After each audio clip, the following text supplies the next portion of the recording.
Who wants to give the 1 minute summary of what we've been talking about for the last couple weeks? I'll do it. All right, go Tom. I think that was your So voice. we're trying to ferret out the truth nuggets from Scripture that either support or positively or negatively the political mess that we're in with walls, borders, hospitality, all mixing together and being abused by the press. That's great. Okay. Can you think of any, not just you, but anybody? What are some of those verses that we looked at? We've dealt with the Old Testament.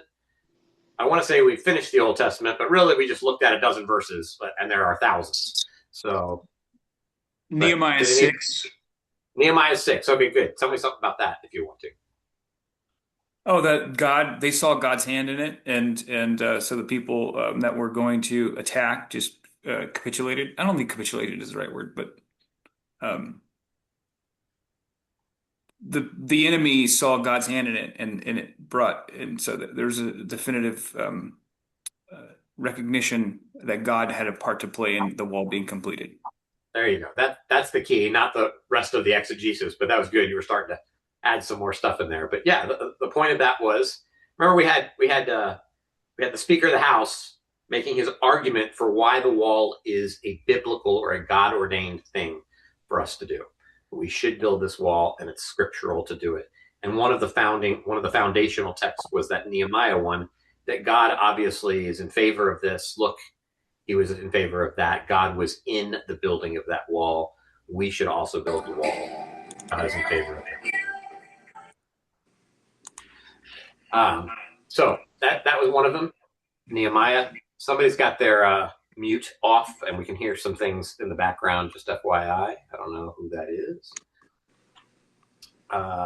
Which you're welcome to. Just know that we can hear what's going on. And we talked about Ruth and the genealogy. We talked about a whole bunch of Torah things, Pharaoh's wall, and that it wasn't good. All those different things. Today we're jumping into the New Testament. The prophets is where we stopped last. So the prophets dealt a lot with not specifically walls, but the concept, the posture of loving and justice and including the outsider. And that's really where we're heading in most of this is what is our posture towards others, towards the other.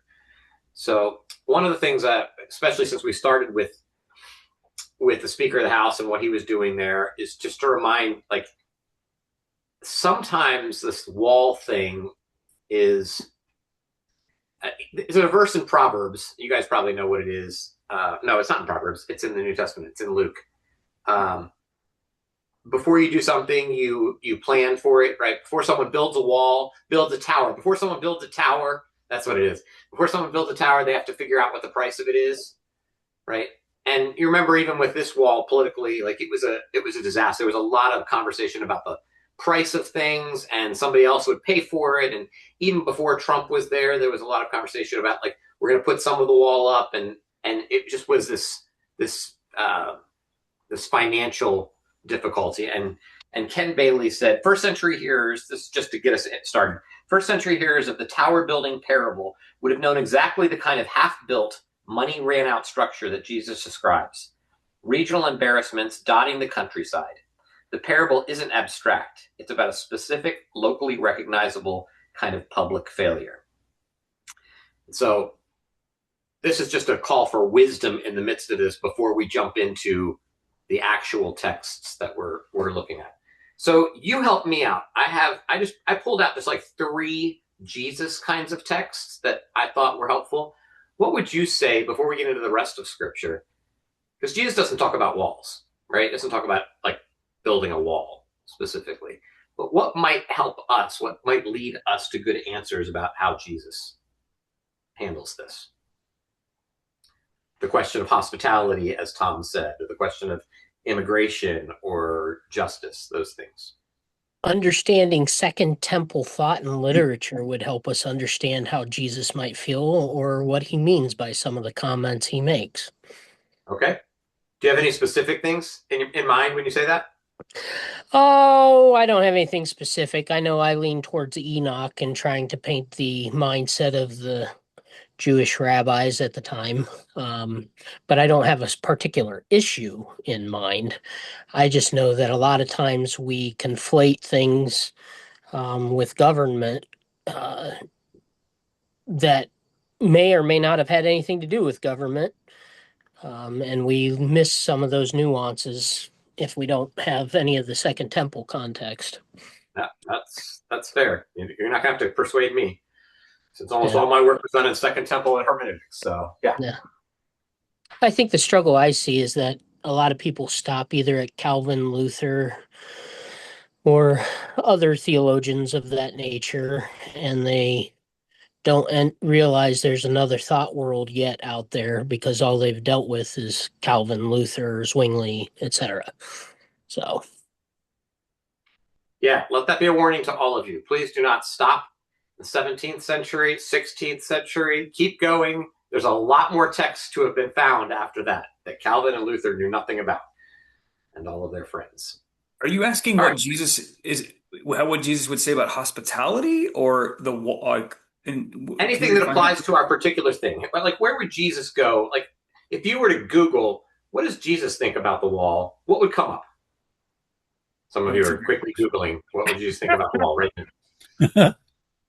What would be like leanings? Do you see any Considering, leanings? Like, yeah, considering Jesus was constantly going out to the outsiders who were Outside the wall, yeah. not allowed into the temple, the unclean, I would think he would have some things to say about boundaries and walls. There's that verse where it says he did most of his ministry outside of the camp.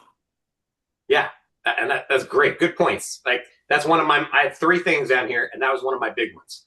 Right? How he interacted with the Gentiles, the outsiders. Yeah. I mean, Jesus is known for crossing these social boundaries on a regular basis, healing a Roman centurion's servant, engaging a Samaritan woman, eating with Yeah, that outside was tax collectors. You name it. Good, David. yeah, Sorry. that was the one I was thinking about primarily, Jace. I mean, the disciples were surprised that he was talking with a woman, and then of course the fact that she was a woman of Samaria just ramped it up another notch. Right. At the crucifixion, the curtain at the Holy of Holies was rent, Mm-hmm. and to indicate that all now can come, not just the high priest. That's a great one. Yep. Good point. Which isn't a Jesus thing, but it's a gospel thing. So you're 100% right. I was going to talk about that when we got to Ephesians, but this is the perfect time to bring it in. Yep. One thing I think, noticed, go ahead. His whole intention one thing I noticed, is for us to be a nation of priests, i.e., the go-between between the gospel and the people that don't have it yet. Good. Yeah, we're supposed to be a kingdom of priests, it says. Peter tells us.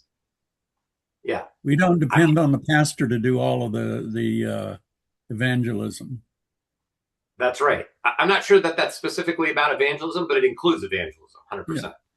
That's what it was in the 60s. Yes, and yeah, but that's certainly not what Israel was called to do. Israel wasn't called to be an evangelist nation, but it was called to show the beauty of their God. To equip the saints to go. Yeah, that's a New Testament understanding of that kingdom of priests. Yeah. Yeah, I'm not disagreeing with you. I'm just trying to stay with that kingdom of priests language. That's great. Okay. I think that the Son of Man came to seek and save the lost. Like that. Or, I'm sorry, no, that's not the verse I wanted. I wanted a good one. It is a good one, but the sick don't need a doctor, and the Son of Man comes to serve. Yeah. I'm so tired from the first week of school. I know this verse, but he talks about that his goal is to serve. And I think you cannot serve from a position here. You have to come under to serve. And that almost always involves going outside the camp or bringing outside the camp in. Otherwise it's not serving. It's just performing. That's a great your verse. I assume maybe you're talking about I didn't come to serve, but sorry, to be served, but to serve. Yes. And I give my life as a ransom for many. There you go. For many. Exactly. Yeah, but I love that concept, and I didn't put that one down there, so that's a really good one. Like the whole idea of serving is to subject yourself to others, and like the nations, like all others, to serve them. So we are going to talk about in this political conversation that we're having about power in general. So when we move to that, like our desire for power and whether we should be powerful, is that something that we should be looking to? So we're going to hit that one really hard, but it flows right here. The Sermon on the Mount, like. Good. Yep. Yep. Humility, justice, peace. Those are our themes in the Sermon on the Mount. And none of them are about power. It's all power under. You have power by serving and by loving. Jason, did anyone start the recording? Yeah, I think it's being recorded. I hope. Yeah, it's recording. It's recording. I never saw it. Travis, is it being recorded? Yep. They said yes. Thanks, Jerry. So I had a question. Okay. Are you just wanting us to throw out certain passages and certain points, or are you wanting us to maybe share a couple thoughts on one of those passages? You can share on the passages themselves that we're bringing up. Just stay in the Jesus world right now. That's all I'm trying to. I don't want to move into the Book of Acts or the letters. Right. Yeah. So if you want to care about those social boundaries, go ahead. Yeah, I just wanted to point out that someone brought up Jesus's interactions with Gentiles, but there's really only 2 or 3 interactions that we know of in the New Testament, if I'm recalling correctly, where Jesus actually did interact with Gentiles. And so when we talk about his interaction with Gentiles and look at the specific times, one of the key moments was the Gentile woman who came and asked for her son to be healed, I think it was. And Jesus says, woman, yeah. And Jesus says, well, we shouldn't feed the bread to the dogs. Don't feed the children's bread to the dogs. And so basically he rejects her at first and says no. And the Phoenician woman says, yeah, but the dogs do eat the crumbs from the table. And then Jesus says, wow, that's a huge faith. Okay, I guess I'll heal your son.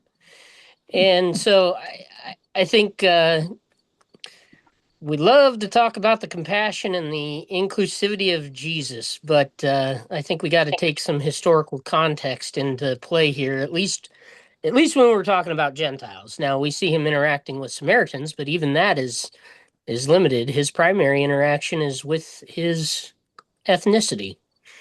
When he talks about people's great faith, I think he only says that to the Phoenician woman and, well, not only, and to the Roman centurion, doesn't he? Oh, he talks about Because in of your Mark great 2 faith. to the four people who lowered the paralytic, and he also talks about it in it's the centurion, the 4 men who lower the paralytic in Mark chapter 2, and then the woman with that was just spoken about. I can't. Syrophoenician woman. Syrophoenician, thank you. The woman with the issue of blood, wasn't it? Didn't he say that to her as well? Well, he said her faith has made her faith, but in these cases, it was somebody else's faith. So it was the centurion, the Syrophoenician woman, and then the 4 men who lowered the paralytic. Anyways, that's off topic, though. I know. Also, on the cross, the criminal next to Jesus who believed, Jesus said to him, "Today you will be in paradise with me," inviting him across a wall that was prohibited, typically. Good. Man, I didn't think about that one at all. Interesting. Yeah. Robert has something to say. Yeah. I noticed in Revelation, the New Jerusalem, which we're in eternity, the New Jerusalem has walls. So we have to be careful to not demonize uh, a wall as a symbol that is Come on, boys. divisive. It has Come on. Come on. Let's go. even in of the New Jerusalem, there's no enemies, there's no threat, and yet they still have a wall. And but a wall legitimately in our time and day is defensive, and we don't want to be warmongering, but we also want to be able to have self-defense. Okay, so let me say a couple things about that. So for the last couple of weeks, we've been saying each week, and you just weren't here, we've been saying this isn't really about having a wall, right? It's not a question of whether we should have a wall or not a wall. We all have houses. We all lock our doors, right? Like that's not the problem. That's not the problem in and of itself. Maybe that's a problem. Maybe we need to talk about that, but that's not what we're talking about here. What we're talking about is our posture towards those people who are on the other side of said wall, right? What is it that we should be thinking about in regards to them? Is our posture always to put up a fence to keep our neighbors out, or is it to invite people in? That's really what is going to end up being the bigger question. As to Revelation specifically, that's not a Jesus passage, so you jumped ahead, so you broke the rules, but that's okay. We love you anyway. We're going to get to Revelation at the end because we're going in order. So this is just the Jesus little comments about how he might treat those people on the other side of the wall. And it does feel like, other than the one that Randall came up with, which I didn't think of, and I'm going to have to think about that a little more, Randall, how he treats that woman in regards to, her being the crumbs. Because Jesus is definitely a man of his own time and definitely thinks of Jews in a predominant situation. So it's gonna be some fun looking at that one. Well, and wasn't he tired and hungry when he said that too? Yeah, so he's just he was hangry. He's cranky. Yeah, that's probably the biggest problem. No. Yeah, even Jesus gets hangry sometimes. Yeah, that's right. Even Jesus does. We're in good. What were you gonna say, David? I was going to say, some people would interpret that not so much a rejection of the woman as trying to see how legitimate her desire for him was. Well, yeah, I can't do that. Well, but even the dogs, so maybe Right. he intended to help her all along and just seeing how her faith was. Some people would argue that anyway. Yep. Yeah, that's a very good possibility.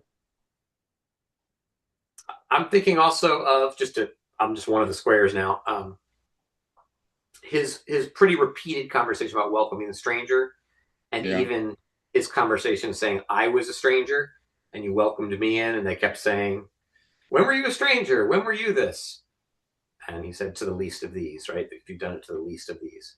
And that's usually what we're talking about. The people on the other side of the wall are the least of these, and we're in the power position. That's why we have a wall, right? To protect what's ours.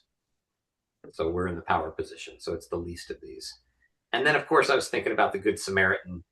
That story is always on my mind. Who is the neighbor in that situation? And yeah, it's not a Gentile, but it's absolutely an outsider. Again, somebody who isn't accepted. And maybe I was thinking, maybe even Jesus was the whole immigrant story. Jesus is booted to Egypt and comes back home. So he knows what it's like to be an outsider in that area too. And of course, he's an immigrant, even if you don't take it historically. He did come from heaven to earth. Came from heaven to earth. Sorry.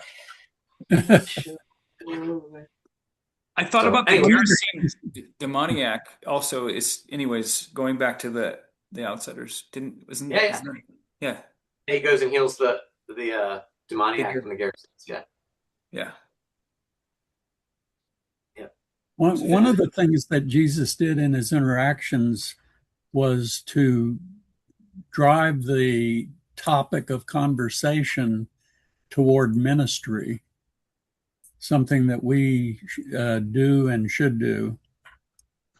because that's our ultimate purpose, is to spread the gospel. Okay, bingo card. Everybody got it? Next commission. There it is. Double check mark. We love you. Yeah, double check mark. That's right. No matter what, he's going to say something about it, even if it's not this time it applies. But even if it doesn't, Tom's fitting it in there and make sure we remember. That's our goal. It's a little bit unclear, but of course there's the account in John's gospel of the Greeks seeking to speak to Jesus. And of course, here's Andrew once again bringing somebody to Jesus. Now, whether they had that conversation or not is kind of hard to tell. But the fact that they were seeking him, It's like John 12, yeah. All right. Jump outside of Jesus here. We'll keep coming back to Jesus because he's going to be pretty consistent in this. But let's look at Acts real quick. Thinking about boundaries and favoritism, where would I go with that one? James, a partiality. Oh, good. I said in the book of Acts, but yes, James is perfect. That'll apply. So stay in the same world. It's the same argument. Cornelius. There you go. Cornelius. There you go, Randall. More strong like a centurion. Newsboys right there. Yeah, very good. That's what I'm going to name my next child, Cornelius. Cornelius? Yes, good. All right, so Acts chapter 10, right? I now realize how true it is that God does not show favoritism, or is not a respecter of persons. I heard that, David. Yep. But accepts from every nation the one who fears him and does what is right. So he realizes this, which I assume means that he's correcting his own position, right? Like he's now understanding something different than he understood before.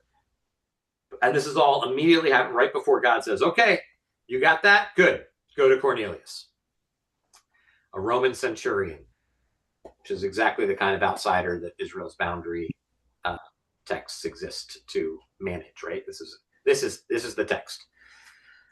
So, well, what do we think about this? I would point out, though, that term in verse 2, a devout man who was a God-fearer, that's a technical classification of individuals who were close enough to the Jewish community to be considered Jewish adjacent. And so this passage doesn't actually speak to totally Gentiles that are totally outside the community. That term God-fearer is a technical Jewish phrase that even rabbis use today to denote those who have agreed to be a part of Judaism and abide by the Noah covenant. They call it the Noahide law. So even in this passage, we still haven't gotten past Jewish adjacent individuals. Yep. So there's a movement, though, right? Acts 15 is about to get there, and Acts 17 is going to get even further there, right? Well, actually, Acts 17 is not going to get there.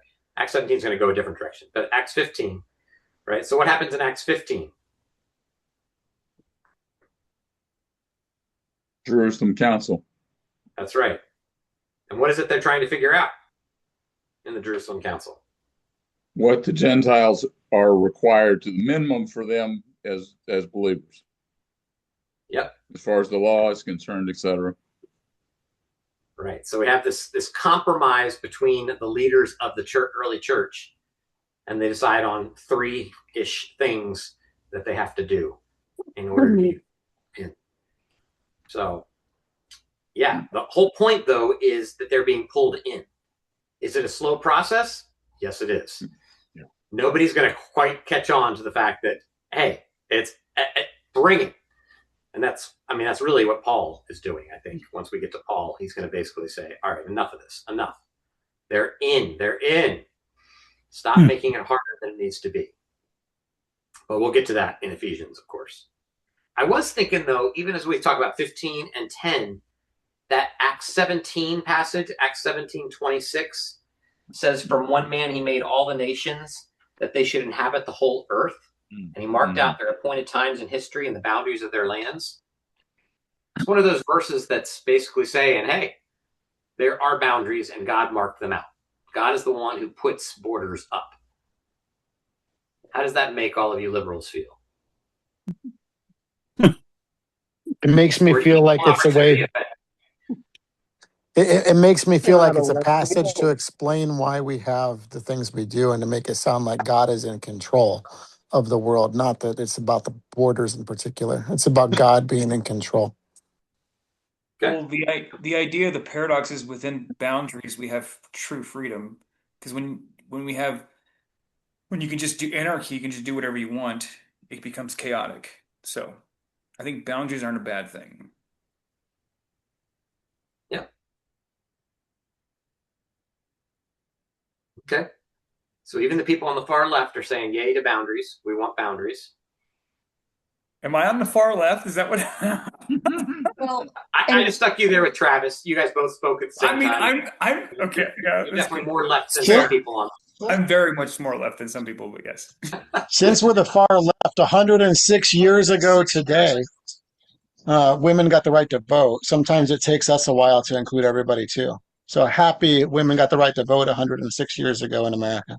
Great lawyer statement. That was good. Yeah. We'll see if that remains. Some of my pastor friends out there are arguing against it. So, oh my gosh. Yeah. Well, I would call them friends. But I was going to say, Jace, why are you friends with them? Yeah. Charlie, tell us how you really feel about that. I really want to You'll know. often be confused. It's subtle and a hard read. Most people can't figure it out. So. Yeah. Bill, Jace, I'm okay with it in some denominations or some congregations, because I just was learning about some within the Presbyterian congregation getting rid of all their female elders and deacons, as well as yes. pastors. Well, there's definitely churches who don't believe that females should be in leadership positions. Yeah. But I haven't known very many teach that say they should lose their right to vote in the country. But there are some now. But okay. All right, Lori, I heard you say Jace, so that you have the floor. So I was just to say you stopped at verse 26, but 27 says so that they would search for God and perhaps grope for him and find him. So I mean, that's right. We're kind of, when we focus on that one verse, we're losing the big picture here. Yeah, I lost my train of thought. So thank you. I got distracted by lots of people, but that's very good. No. That's the whole. Thank you for bringing it back around, because that was the point. So, yeah, good job. It was the dang liberals. Yeah, I know. It always is. They distract me from what I'm trying to say. Let's see here. F.F. Bruce says this. I always try and give you some quote for some book we're in. Paul's statement in Acts 17:26 is a claim about God's providence over the sweep of human history and geography. This sounds a lot like what Travis said. Not a proof text for any particular modern border policy. It bears the weight of general divine sovereignty, not the weight of a specific immigration statute. So, I like that. All right, let's go to the big one. Here it is, Romans 13. This is the one that proves that we should just stay out of this and be quiet and let them do what they want. Romans 13, 1 through 4. Somebody want to read that? This is the one that Johnson uses as his main proof text for everything. 1 through 4, and then let's throw in verse 7 too as well. I've got it. All right, go. Let everyone be subject to the governing authorities, for there is no authority except that which God has established. The authorities that exist have been established by God. Consequently, whoever rebels against the authority is rebelling against what God has instituted, and those who do so will bring judgment on themselves. For rulers hold no terror for those who do right, but for those who do wrong. Do you want to be free from fear of the one in authority? Then do what is right, and you will be commended. For the one in authority is God's servant for your good. But if you do wrong, be afraid, for rulers do not bear the sword for no reason. They are God's servants, agents of wrath to bring punishment on the wrongdoer. You said verse 7? Yeah. Give to everyone what you owe them. If you owe taxes, pay taxes. If revenue, then revenue. If respect, then respect. If honor, then honor. All right, so Johnson cites this, and then he cites Timothy as well, 1 Timothy 2, which is about Paul's telling Timothy or whoever, well, Paul or whoever's writing this, is saying to pray for those kings and all in authority that they may live peaceful and quiet lives and all of that. I don't know if it's that much more helpful, but he cites those two. So Romans 13, what do we think about that? Should we be using Romans 13 to say, hey, this is the authority God's given you, and they're building a wall, so therefore that's what we should be doing? Is that the end of the conversation? Not that Speaker Johnson thinks that that's the end of the conversation. It's just it's one of his main points. What do you guys think? Worked for the founding fathers. Oh, okay. I wonder if you go back a chapter to 12. Of course. Good job, Carly. Context. Excellent. Living sacrifice. That's why I should have the right to vote.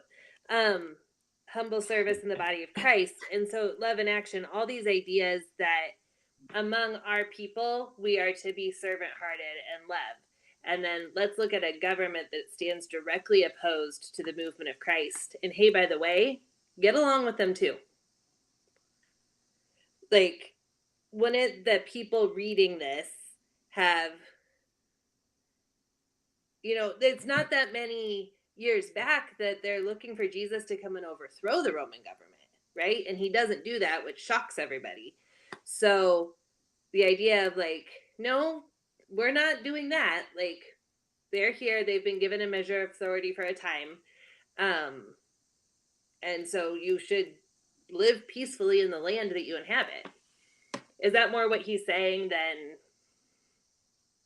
this is a divine theocracy of sorts? Yeah. I mean, there's definitely a subject to, right? That's there. The hupotasso word is there. It's the same word for being subject to, wives be subject to their husbands, etc. So it's there. I shouldn't have said just wives, servants to masters, etc. Right? That whole thing there. I'm just struggling because I don't know if Carly should be permitted to speak in the assembly or if she needs to go talk to her husband. Randall, don't be jabbing her, dude. You're gonna. My husband is putting the children to bed so I can be here speaking to the assembly. Well, I live in the same city. There's a caveat, but to these verses 1 through 4, at the end of verse 3, on top of verse 4, it is a minister of God for you to do good. This is assuming that whoever's in authority is serving God, is a minister of God. And so, I mean, who determines that? Now that's the real question. What is to determine? They could be saying they're a minister of God or to God or of God, excuse me. But their actions might be saying something different. And so we have to, we the people, I don't know, we have to discern this, right? How do we discern this? Good. Yep. And the word diakonos, the word servant is diakonos, which is a Semitic term, a servant, not a slave. That's doulos, but so not somebody that's trying to get their own stuff. My only struggle. So while we might be under that government, the government is under something as well, right? They're a servant for God's good. So as long as that's the structure, then maybe there is something to this. What were you going to say, Randall? Sorry, I kept talking. My only concern is that this passage doesn't speak to the awareness of that government. So to say that they might be saying this about themselves, well, the passage doesn't say anything about whether the governing authorities actually know or don't know that they are servants of God, appointed to do so. Yep. And so to question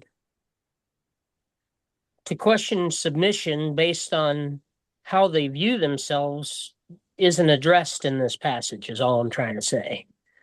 But could he be partly saying, don't be a zealot, because they know where that gets you with the Romans? Yeah. Mm-hmm. Yep. Yeah. And that is a problem, right? For their time is the fighting back. This has been a problem the whole time. So, yep. And the fact that it says be subject, not being subjected by someone, that it's a choice on your part, not something that is forced upon you. Yeah. Yeah, that idea of I'm choosing to subject myself to this imperfect government because it's what God has put in place for this time. And again, not rebelling against it, not bucking it, not but working along with it, being peaceful in that place. I mean, I think that's our kingdom calling in most situations, right? When the Israelites get deported to wherever because they're not obeying God, like he says, tend your gardens. Like, what about Nazi Germany when the Christians who were Nazis who were Christian are, at some point you have well, to say. I think there's a description here too of what the government's supposed to do. The government is there as a protective quality to protect the righteous and to remove or to punish the unrighteous. So when the government forgets what its job is, I'm not sure that this passage applies anymore. So you think this is a prescription for the government, not just both the government and the people? Yeah, that was implicit. I think that's implicit in the text. I think Randall, can you correct us if this goes against what you were saying? Because I think you were alluding to that this is not what the text is saying.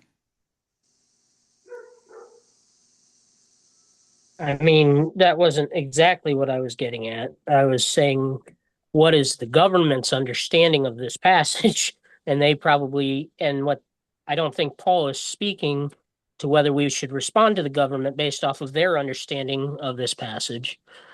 I mean, I hear you say that you think it's implicit in the passage that it describes a good authority. I still I don't know. I don't know if I see that it's necessarily implicit. That's just me. That's just me. I don't know if I see that's necessary. I'm going to make a stronger comment unless I'm missing something. It feels explicitly conditional to me. So, not implicitly. Like, can you help us with this? I mean, well, I'm thinking about it with you, but yeah, government is God's servant for the good. I'm not saying it's a prescription for the government or that the readers of this would necessarily they're like, well, as long as they're doing it like this, then we have to subject to them. But that's not the point. The point is that they're supposed to be submissive anyway. But it does still say that the role of the government is to serve God. Is to be God's servant for your good. Yeah, minister of God. A minister of God is what it says in mine. Now it's not written to the government. So the government's not here going like, oh yeah, that's not the point. That's just letting God's people know, hey, that is their job. Like that is what they're supposed to be doing. And it doesn't well, if they don't do it, then you don't have to follow them. That's not the argument. But that is still their role. Go ahead, Robert. Sorry. Well, and moreover, I mean, God has the authority and the power to remove leaders who are corrupt and wicked. And if he doesn't, then he's ordaining that behavior temporarily, at least. So when we find ourselves subject to corrupt and wicked leaders, then I guess that's what we're talking about here. How do we marry these two notions? If you go to the multivocality of the Bible, not just Romans, and you see Daniel, not following the king's law in the Old Testament. And if we stay in the New Testament, you're about to see a bunch of disciples not go along and get martyred and killed for breaking the law. You're going to see Paul get imprisoned in Rome, where he's going to be imprisoned in Rome. Yeah. Acts 4 with the Sanhedrin, keeps going. Yeah, but I think the deeper question is who decides what is good, or when the government is not adhering, or like, especially if the government, and let's just use our example of the United States now, is explicitly, in the majority of Congress, is quote unquote Christian. And how do we decide or discern when or what is not good, or when they're not Yeah. a They minister of should God? be speaking and listening to God. That's why our participative government is important, in that we are a part of the selection process and can take action independently according to what God guides us to do.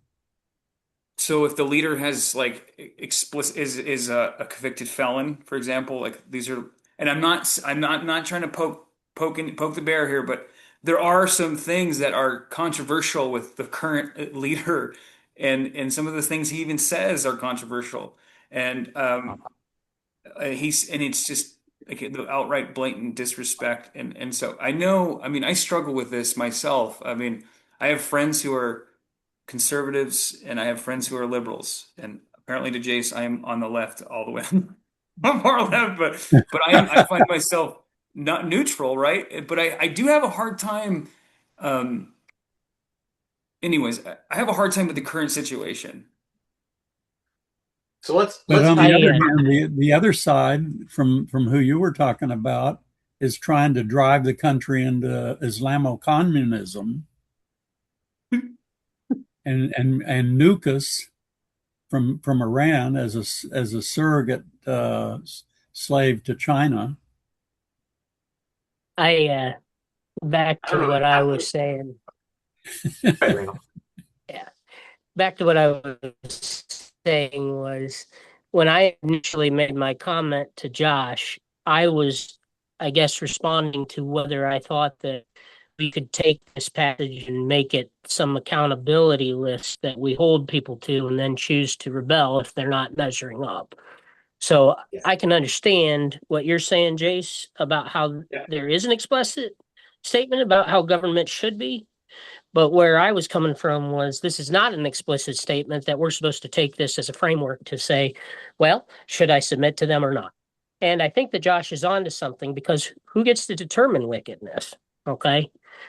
So I see what you're saying there, is like, there's a lot of us who are in disagreement. Now, I'm trying to be fair to your commentary about Trump, but I think it's worth pointing out some of the issues that came up with Hunter Biden, and even some of the issues that have come up about the laptop ahead of the 2020 election. Now, I know for a fact that I'm stepping on toes, but the last time I checked, I feel like we never ever got enough evidence to make that okay. So my point is not simply to try and defend Trump, but I don't think there's been enough of a voice that this corruption goes from party to party. That's probably a good point right there. I think that, yep. Now, we happen to be in this, I'm going to get a little brazen here. We happen to be in the context of discussing this during a term that, for a large part, our Bible study doesn't like the current president. I'm going to ask that we take a little bit of intellectual humility here and say that if we were under a different president 4 years ago, we might have been highlighting some other flashpoint other than the wall along the border. Yep. Yeah, I mean, that is the whole point, right? Is trying to hit the hot topics that are hot topics right now. But yes, you're right. I mean, the wall was up. Biden did a bunch. In fact, I mentioned it today, right? That's people who don't plan for things, that's what happened under Biden. He was like, he did all this and it fell apart because he didn't plan very well. But he wanted the wall to be up too. At one point, he said no, but then he used a bunch of funds to do it, and it was a disaster. So every president has a problem. I just want to try to stay with the one. What's our situation right now? And this is the question. I thought you've said that you want to look at it generally and not specifically to this president. Now, if I missed that, I'm sorry. No, you're right. But I have. Yeah, you're right. Go ahead. I do want to look at it generally. I was just saying I'd love to go into that, like right now, into like the situation that we're in right now, just for a moment, to ask this question: at what point do we say to Romans 13, okay, we're no longer going to submit? If you want to look back 4 years and say the same thing, that's fine. I don't care.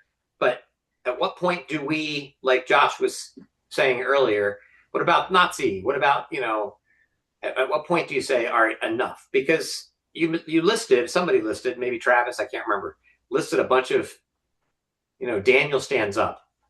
Shadrach, Meshach, and Abednego stand up. People are standing up against government authorities, even though this verse says not to. So my question would be, when should we say no? Okay, I'll tailor my comments to the current issue then. So, I don't know. I don't know when we decide, but yeah, I mean, there's definitely, like, Jesus does it. Like, he calls the Pharisees a brood of vipers. Like, there's definitely a justice motif. How do we know when to do it? I don't know. But I mean, we have an easier pass in our form of government because we're given the right to protest peacefully. So we can, as long as you keep it peaceful, you can do it whenever the heck you want. It's part of our governmental system. And we do it every 2 years at the ballot box. Yeah. So. Well, and what are we not submitting to? Like, I might not like what's happening with immigrants, but I'm still going to drive the speed limit. Because that makes sense. It makes sense to drive the speed limit in the school zone and not hit children on their way to school. So, I think we like to take this idea of government that's so broad, and because we've already partisaned it into two pieces, then we whittle it down to this one term. But government and submitting to the governing authorities, are we talking about Trump? Are we talking about my governor? Are we talking about the mayor of my city or the councilman of my city? Like, there's a lot there to consider. Us not submitting to the president, like, none of us are probably going to have opportunity to not submit to the man that is Donald Trump, right? Like, we're just not going to be in that arena. Travis is the most likely to get to, to be anywhere near there. So when we say we're not submitting to, what specifically? Well, we've all heard that phrase, if the government forbids what God requires, or requires what God forbids, then that's when we do not submit. But determining that from Scripture is, sometimes not that easy. Yeah, I agree with Robert on that one because, I was in a position where they were potentially going to call me up to do a bereavement support group for LGBTQIA plus. And I know that we have disagreement in this group as to what the Word of God says about that topic. So if I had chose to abstain because of my personal conviction and gotten fired, let's say, certain individuals within this group would think that I was crazy for holding that standard, and others would be in support of me holding that line. So I think what Robert points out is a key point. Like, how do we determine what hills we're willing to get fired over and what hills we aren't, what hills we're going to die on and what hills we aren't? Yeah, like people getting fired for criticizing Charlie Kirk. Yeah.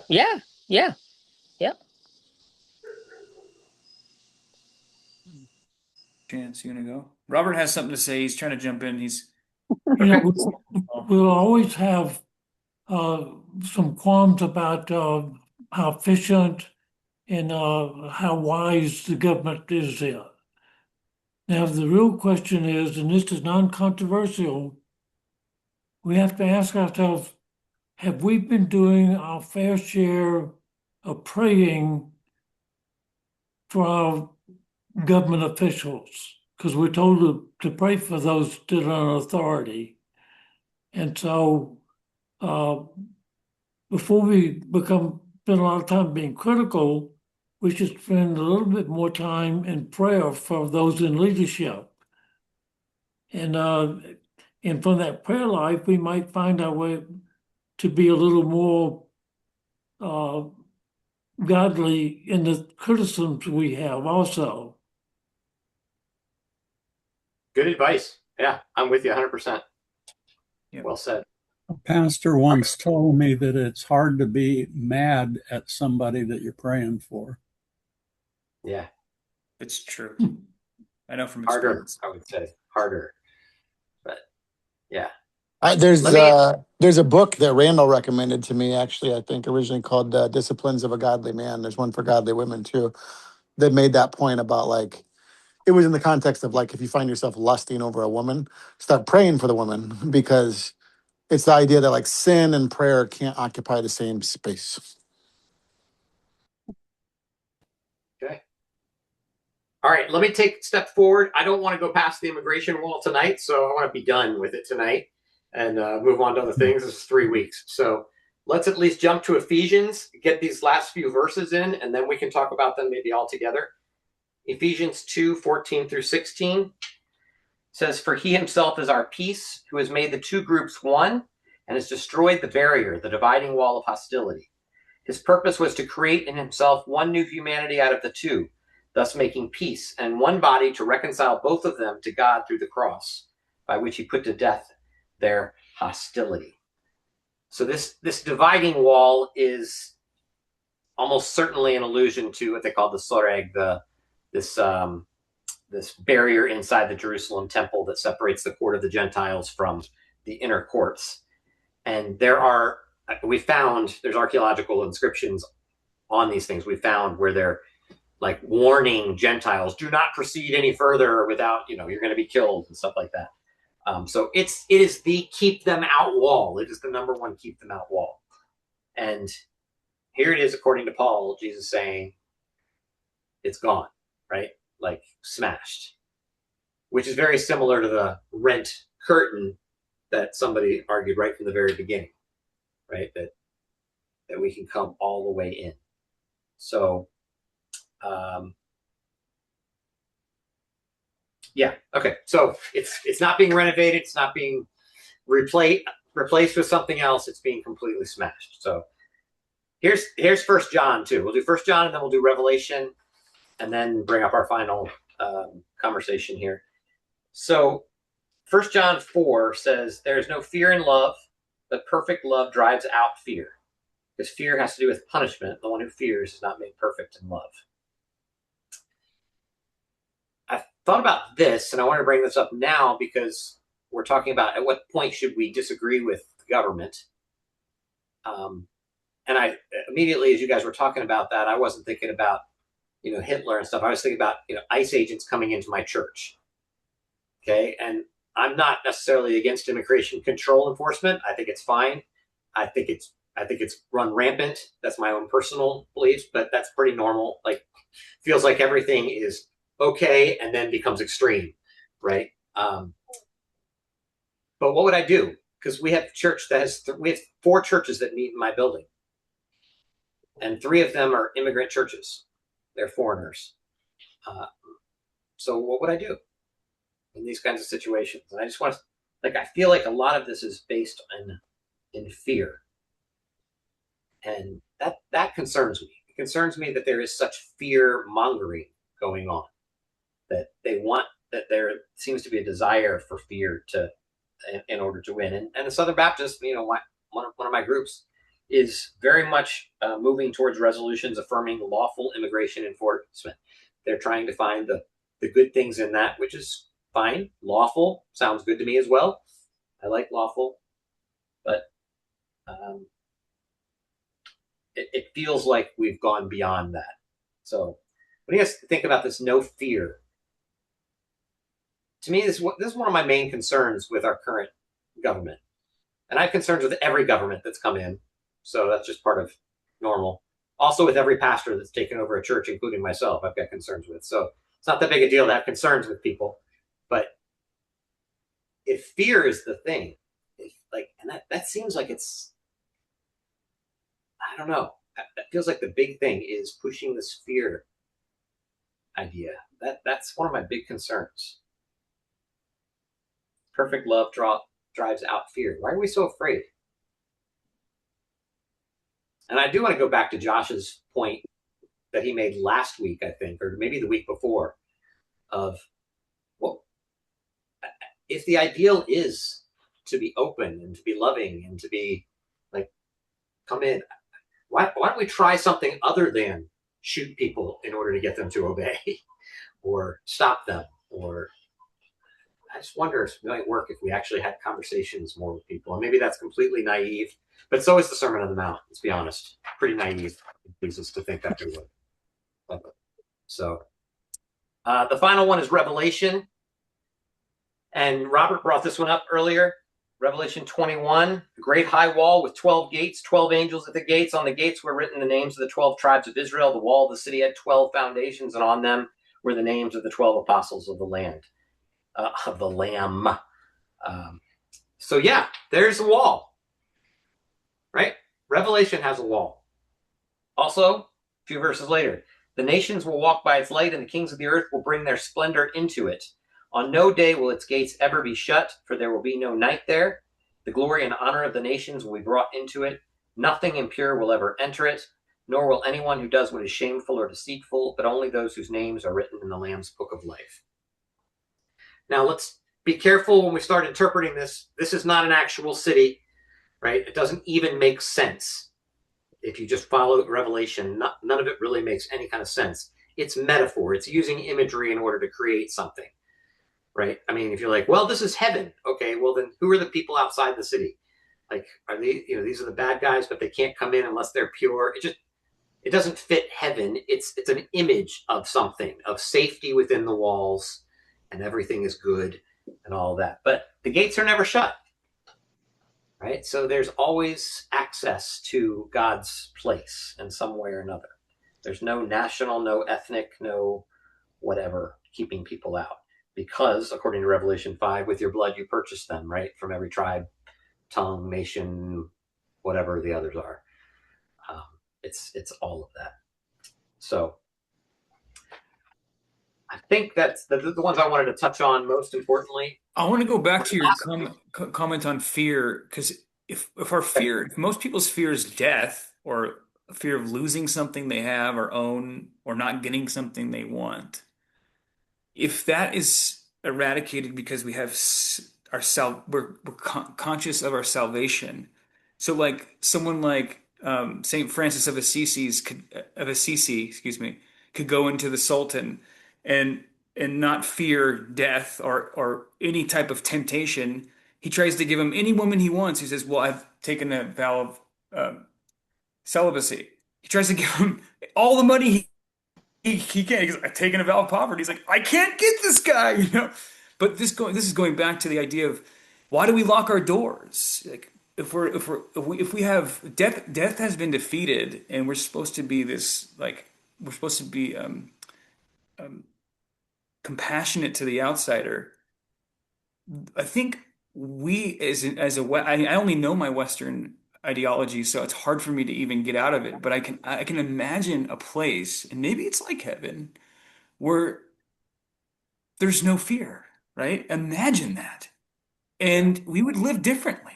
So I just wanted to add that to the whole idea of fear. Good. Yeah.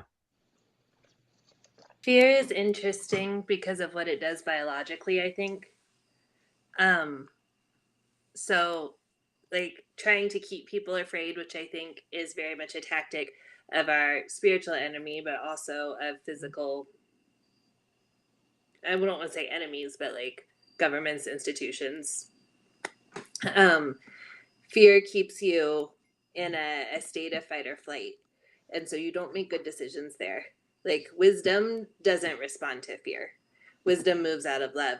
And so if we can be kept constantly thinking that we're at risk of losing something, that somebody else is a danger to us, right? And like that's the lie at the beginning is is God limiting you? Like, are you not going to have enough? You're going to have to do it your way. So I just think that biologically it keeps us in our hindbrain in that fight or flight state, and then we're not open to other people. And I don't think Jesus lived there ever. He goes to the cross with no fear, grief, right, but not fear. And I don't know. I just think that anytime we're pushing into fear, reacting out of it, that's the enemy pushing us towards his agenda. If Jesus's agenda is love. Yeah, how would that change our conversations if we went into all of our conversations without fear? Mm-hmm. All of our actions without fear? Like, I'm not afraid. What would we do then? And I think the only, turn your eyes upon Jesus, look full in his wonderful face, right? And the things of earth will grow strangely dim. I think the more we are in fellowship with Jesus and his spirit, the more we commune with him, the more he speaks over us who we are in his kingdom, who he created us to be, the less we need to self-promote, to self-protect, to respond to fear. The more we're in love, like Prashant talks about that love perfects, being in love perfects. But we have to stay close to the source of love because we're not there yet. Like in Revelation 22, there's no temple because the Lamb is the temple, right? We're not there yet. If we don't choose to actively stay close to love, our humanness is going to take over. Yeah, and we live in a world that keeps our pituitary and amygdala on fire all the time. So getting to that place of fear is so much faster than I think it was 200 years ago. Look up what a cell phone does to your brain, And I love it. I love that I'm Zooming with all of you while my children are in bed downstairs. But just the world we live in has set our nervous system to react to fear faster than any generation before us. You said something about wisdom doesn't work with fear. It almost sounded like a phrase that you said. Can you say what you said again? What did I say? I said wisdom doesn't respond to fear. Respond from fear. Wisdom responds from respond love. From fear. Yeah, good. And so I can choose to put myself in a safer situation physically. Like rabid dog does not need to eat me. That doesn't serve anyone, right? So I can choose. Wisdom can tell me, stay inside while rabid dog is in your yard. But that comes from a place of valuing the body and the things the Lord has given me, not because I'm terrified of the rabid dog. That is a silly example, but yeah.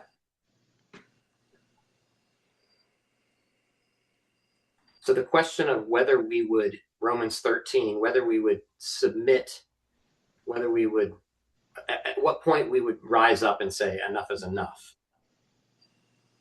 can't be based on fear. Because wisdom is what you need in order to do this. We're asking this question, when do we know, how do we know what's sinful enough? What's this thing? And I think one of the big answers, I hope, is this kind of community right here, where I know that Randall said that most people here are on one, but I don't know that he knows that actually is true. I'm looking around at these people, and I think it might be a little bit heavily tilted towards the more progressive side here, but there's definitely a lot of people on the other side here who are trying to think well and being quiet right now. But it's these kinds of conversations that help us get there. Help us know. It might be that I'm just the loud and obnoxious conservative too. So There you go. There you go. I mean, in Randall's defense, it's like a 1 out of 3 Americans that still approve of Trump, according to the polls. So, Yeah, so it's probably 1 out of 3 on this Zoom as well. So but the verses before, one of the things that I personally um, keep in my mind, and I love the song, God is working His purpose out, is from year to year as years go by. And I sometimes say, why don't you hurry up and get this big plan and promises done, but He has. And so that is a source of uh, losing the fear in my in my attitude toward what am I supposed to do now. Yeah, it's good. I'm not doing things out of fear anymore. It's freed me because I trust in what God's plan is for His people, what He has promised. Those verses before Romans 13, it's the Lord will revenge, pray for your enemies. Right? Like you cannot look, that chapter heading I think is so badly placed because we cannot look at obeying the governing authorities without here's how we're supposed to feel about the people we disagree with. Right? And there's that fear, just like Travis was saying, like you're not afraid while you're praying for people.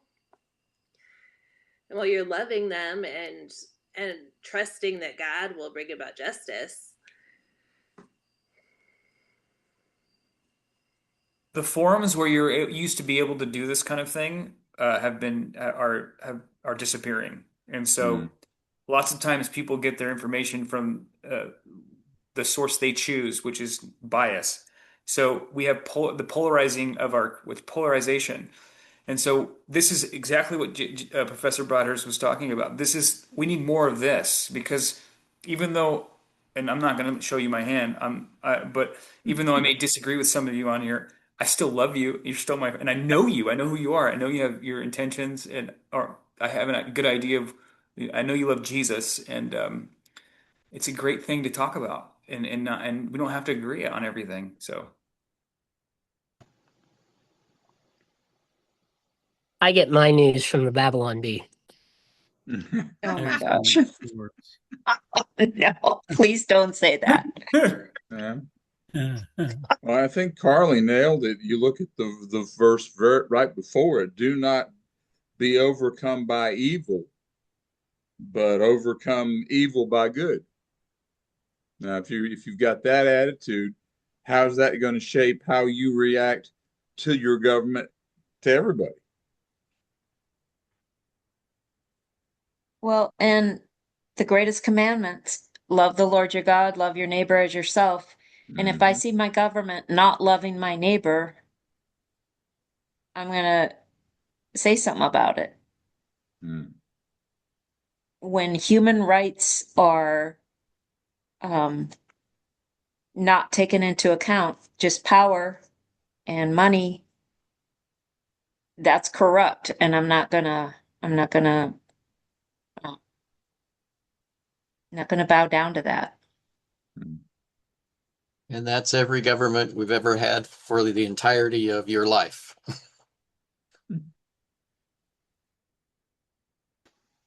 Yeah, I think that's probably fair. I haven't seen a lot of humble people who have total power. Robert said that that's all the more reason we should be praying for them. Good, Robert. That's right. And why we should go into all the world and preach the gospel and disciple them. Right, Tom? Stop him. Amen. Come on. Amen. Absolute power corrupts again. But I believe God uses evil people, government, or whatever, that He, in the overall picture, to carry out His own purpose. I think I would say it a little differently, personally, Fran. I'd probably say that he works with evil, yes, and reverses it and makes things good. Yes. I'm not sure. I agree with that. Okay.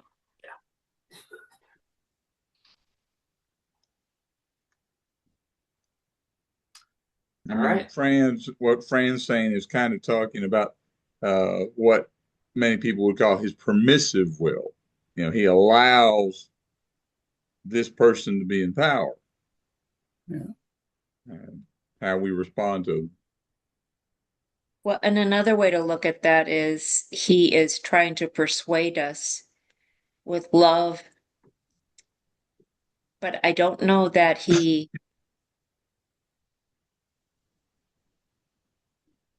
if true love, you have to allow that person to respond to it one way or another. So, I don't know. I can't express myself completely clearly, but I don't know that he's saying, okay, I'm going to allow Hitler to kill 6 million Jews. Yeah. I just have a problem with that, but yeah. So not arguing with you, but I'm just, it's hard to, yeah. Well, I hear you, Lori, and I appreciate that distinction for sure. Yeah.